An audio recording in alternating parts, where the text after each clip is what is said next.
শেখ মুজিব তো রীতিমতো তাদের ধমক দিয়ে বসিয়ে দিলেন এবং বললেন যে তোমরা বাঙালি হয়ে যাও, তোমাদেরকে বাঙালি হিসেবে প্রমোশন দিলাম। এটা তো কোনো অন্য জাতির প্রতি কোনো সম্মানজনক ব্যবহার না, এটা হচ্ছে তাদেরকে একটা প্রজা হিসেবে বা অসম্মান। ওইটা কিন্তু সূচনা হইলো বাংলাদেশে, স্বাধীন হইলো বাংলাদেশ, কিন্তু সমস্যার সূচনা।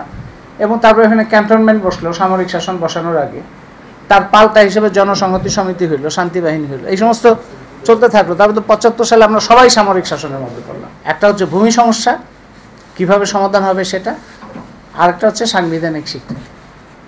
মানে জাতি যারা তাদের অস্তিত্বই স্বীকার যদি না করে একটা রাষ্ট্র,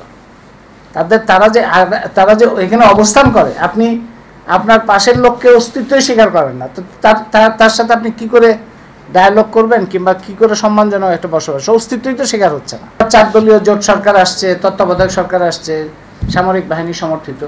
এই পার্বত্য চট্টগ্রাম নিয়ে এই যে সমস্যার উৎস, সেগুলি সমাধান হয় নাই এবং সামরিক শাসন, সেনা শাসনের যে চাপ, সেই চাপেরও কোনো রকম সেগুলো হালকা হয়নি। অনেক ধরনের সরকার তো আমাদের পরিবর্তন হইলো বাংলাদেশে, কিন্তু এই পার্বত্য চট্টগ্রাম যদি দেখা যাবে যে পার্বত্য চট্টগ্রাম বিষয়ে একটা ধারাবাহিকতা আছে। এই ধারাবাহিকতার উৎস হচ্ছে, একটা তো শুরু হলো পাকিস্তান আমলে, যেটা কাপ্তাই বাঁধ, কর্ণফুলী বিদ্যুৎ কেন্দ্র, মাত্র 250 মেগাওয়াট বিদ্যুতের জন্য লক্ষ মানুষকে উচ্ছেদ করা হইলো সেখানে।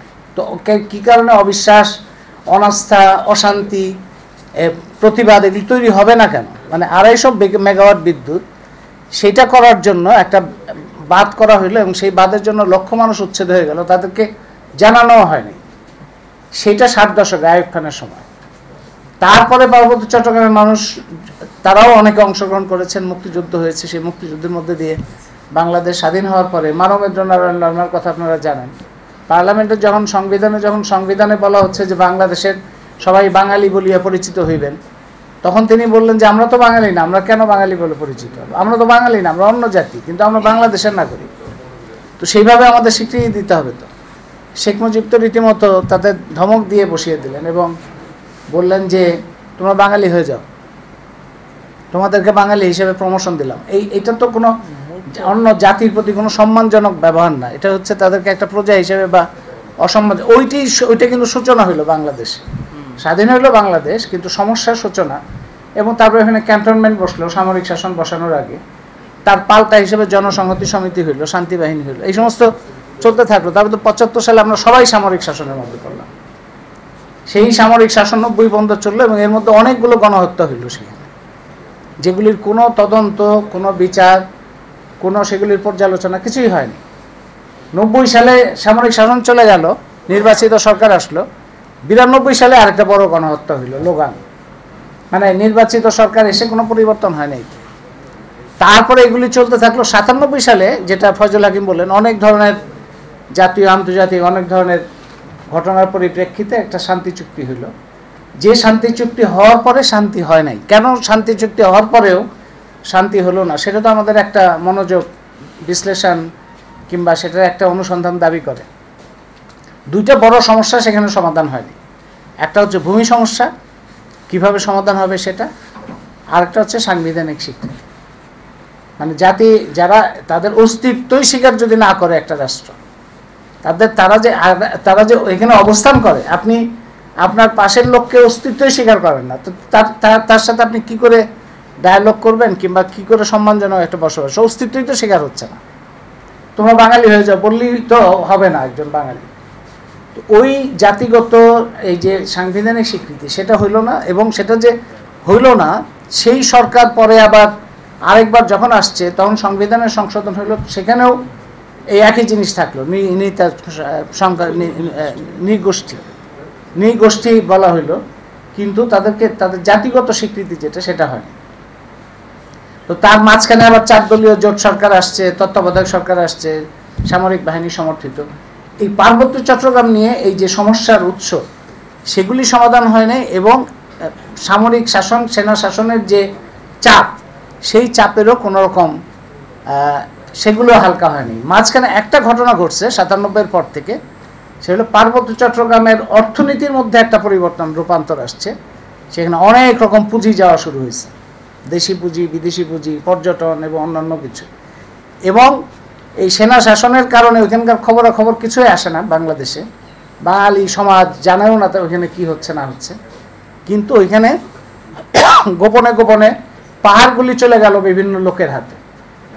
আমি এই কথাটা বলতে চাই, অন্তর্বর্তী সরকার, আপনারা পার্বত্য চট্টগ্রামের সমস্যার সমাধান, পরিপূর্ণ সমাধান তো আপনাদের করার ক্ষমতা এখতিয়ার নাই, সেটা আমরা বুঝি, কিন্তু অনেক কিছুই আপনারা করতে পারেন। তার মধ্যে একটা হচ্ছে যে পার্বত্য চট্টগ্রামের পাহাড়গুলি কাদের দখলে আছে এটা প্রকাশ করা।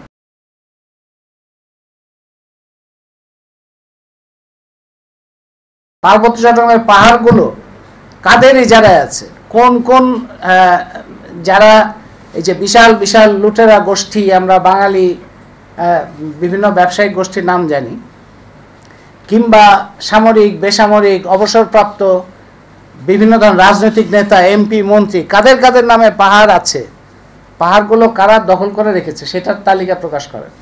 এবং সেইখানে এই যে 5 তারা হোটেল, প্রত্যন্ত অঞ্চল পাহাড়, সেইটার নষ্ট করে সেখানে 5 তারা হোটেল বানানো কর্মসূচি, এই সমস্ত পুঁজির কারণেই গেছে। মানে ওখানে একটা পুঁজিবাদী রূপান্তর হয়েছে, যার মধ্যে দিয়ে আপনার ধরেন এনজিও বলেন কিংবা অন্যান্য যে সমস্ত কর্মসূচি, সেইগুলি ব্যাপকভাবে, এবং সেটার একটা বড় ধরনের নিরাপত্তা ব্যবস্থা তৈরি হয়েছে সেনা শাসনের কারণে। কারণ সেনা শাসন থাকলে খবরাখবর কোথাও যাচ্ছে না, কে কোনটা দখল করলো সেটারও কেউ জানে না, কোনো জবাবদিহি নাই, কোনো স্বচ্ছতা নেই। সুতরাং তাদের জন্য খুব সুবিধাজনক এটা। সুতরাং পুরা উন্নয়ন কর্মসূচি, উন্নয়ন বরাদ্দ পার্বত্য চট্টগ্রামে কি কি গেল সেটার সম্পর্কে আমরা একটা স্বচ্ছ জবাবদিহি চাই। বাংলাদেশে সরকার একটা শ্বেতপত্র কমিটি করেছেন অর্থনীতির অবস্থা, দুর্নীতি ইত্যাদির জন্য। সেই শ্বেতপত্র কমিটির মতো এখানে আরেকটা শ্বেতপত্র হইতে হবে, পার্বত্য চট্টগ্রামে অর্থনৈতিক ক্ষেত্রে কি কি উন্নয়ন প্রকল্প গেল, কত উন্নয়ন বরাদ্দ গেল, কোথায় কার কার কাছে সেগুলো আছে, কিভাবে ব্যয় হয়েছে, সেটার একটা স্বচ্ছ চিত্র চাই। পাহাড়গুলো কারা কারা দখল করেছে সেটার একটা চিত্র চাই। এটা তো অন্তর্বর্তী সরকারের দায়িত্বের মধ্যেই পড়ে এবং তার যে এখতিয়ার তার মধ্যেই পড়ে। 2 নম্বর হচ্ছে সংবিধান কমিশন হচ্ছে একটা, সরকার কথাবার্তা বলবে। সেই সংবিধান কমিশনকে খুবই গুরুত্বের সঙ্গে এটা নিতে হবে যে সংবিধানের মূল সমস্যাগুলো কি কি ছিল, সেই মূল সমস্যা যেগুলো, মানে মৌলিক সমস্যা যেগুলো সংবিধানের ছিল, বাংলাদেশে 72 সালের সংবিধানের পরবর্তীকালে সংশোধনী হয়েছে, সেটার একটা প্রধান হচ্ছে যে অন্যান্য জাতিগুলির স্বীকৃতি দেওয়া হয়নি। সুতরাং সংবিধান কমিশন এটাকে গুরুত্বের সঙ্গে নিবে, অন্তর্বর্তী সরকারের সমষ্টিগতভাবে সরকারিভাবে এটা স্বীকৃতি দেওয়া উচিত যে হ্যাঁ এখানে এটা একটা মৌলিক সমস্যা। সংবিধান 70 অনুচ্ছেদ যেমন একটা মৌলিক সমস্যা, এইটাও একটা মৌলিক সমস্যা যে সাংবিধানিক স্বীকৃতি দেওয়া হয়নি অন্যান্য জাতিগুলোকে।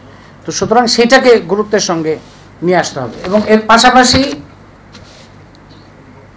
এই বাংলাদেশে সেনা শাসন প্রত্যাহার সহ অন্যান্য যে সমস্ত দাবিগুলি তোলা হয়েছে সেটা বাংলাদেশের সামগ্রিক গণতান্ত্রিক রূপান্তরের সাথে সম্পর্কিত। বাংলাদেশের সমতল এক জায়গায় থাকবে, পাহাড় আরেক জায়গায় থাকবে, এটা তো হইতে পারে না। এবং মোশাররফ মিশুর সঠিকভাবেই বলেছেন যে দেখা যাচ্ছে যে পাহাড়ে একই রকম অবস্থা আছে আর শ্রমিকদের মধ্যে একই রকম অবস্থা আছে, মানে শ্রেণীগত এবং জাতিগত 2 জায়গাতেই দেখা যাচ্ছে যে স্বৈরশাসনের সময় যে নিয়মাবলী কার্যক্রম সেই জায়গাটাই ধারাবাহিকতাই আছে। আমরা কি অবস্থার মধ্যে ছিলাম সেটার তো প্রত্যক্ষ প্রমাণ আমাদের পাশেই। মাইকেল চাকমা হচ্ছে একটা প্রতিনিধি যে আমরা কি অবস্থার মধ্যে ছিলাম। 5 বছর তাকে আয়না ঘরে থাকতে হয়েছিল।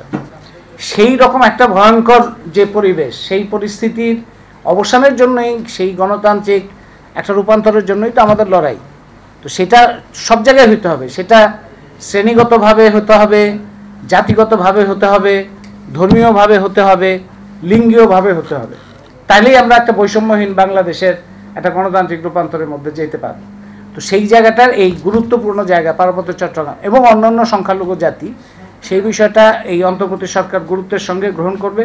এবং এখানে যে 7টা দাবি উপস্থিত করা হয়েছে, এই 7টা দাবি অত্যন্ত গুরুত্বের সঙ্গে নিয়ে এটা ব্যাপক একটা আলোচনার মধ্যে যাবে।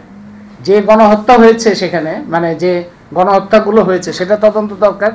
সর্বশেষ যেটা হইল রাঙামাটি খাগড়াছড়িতে, যেভাবে যে 4 জনকে হত্যা করা হয়েছে, সেখানে যে অভিযোগটা আছে যে সেনাবাহিনী তারা ঘরবাড়িতে আগুন জ্বালানো হয়েছিল, তারা সেটা রক্ষা করতে আগে আসছে, তখন সেনাবাহিনী তাদের গুলি করছে। এটাই তো অভিযোগ।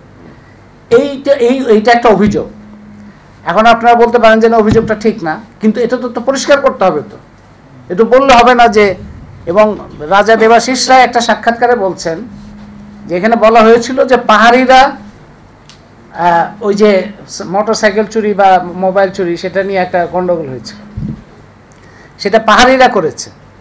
পরে রাজা দেবাশিস রায় বলছেন যে যাকে মারা হয়েছিল বাঙালি, তার স্ত্রী যখন মামলা করছেন, সেই মামলায় যাদের নাম দেওয়া হয়েছে সবাই বাঙালি।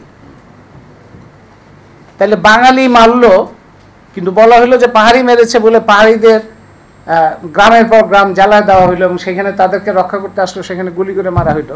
এটা কী ধরনের পরিস্থিতি হতে পারে? একজন শিক্ষক, সে শিক্ষক না, আসলে সে একজন রেপিস্ট, ধর্ষক, তার তো বিচার হইতে হবে। তাকে তো গণপিটুনিতে মারার কথা না। যারা গণপিটুনিতে মেরেছে তাদের তো শাস্তি হইতে হবে, অবশ্যই শাস্তি হবে। সে বাঙালি হোক পাহাড়ি হোক, তাদের শাস্তি হইতে হবে। কিন্তু তাকে মারার কারণে পাহাড়িদের উপরে আক্রমণ যাবে, এটা তো হইতে পারে না। তো বাংলাদেশে বাঙালি যারা গণপিটুনিতে মারলো, গণপিটুনিতে যারা বেশ কয়েকটা গণপিটুনিতে এখানে খুন হয়েছে, সেখানে বাঙালিরা গণপিটুনিতে মারছে, তারা খুনি। তো সেই জন্য কি বাঙালি জাতির উপরে আক্রমণ হবে নাকি? যে বাঙালি জাতি ধরে আক্রমণ করতে হবে? এটা তো অপরাধী যে অপরাধী, তার কোন জাতি, কোন ধর্ম, কোন শ্রেণীর তো দরকার নেই। অপরাধী অপরাধী। একজনের অপরাধের জন্য তো আরেকজনের উপরে দায় চাপানো যায় না। তো এগুলো তো ইচ্ছা করে অনেকের নিজেদের স্বার্থ রক্ষার জন্য, ওই জায়গাটায় দখলদারিত্ব রাখার জন্য, কিংবা এই যে শাসন ব্যবস্থা সেটাকে অব্যাহত রাখার জন্য তো অনেকের দরকার এগুলো টিকিয়ে রাখা। যেটা দেবাশিসও বলেছেন যে এটা তো টিকিয়ে রাখা হয় এই সমস্ত গণ্ডগোলগুলো। তো সেই জন্যই এই সমস্ত বিষয়ে আমরা আজকে বিশেষভাবে বলতে চাই, এখানে স্বচ্ছতা আনতে হবে এবং জবাবদিহির আওতায় আনতে হবে।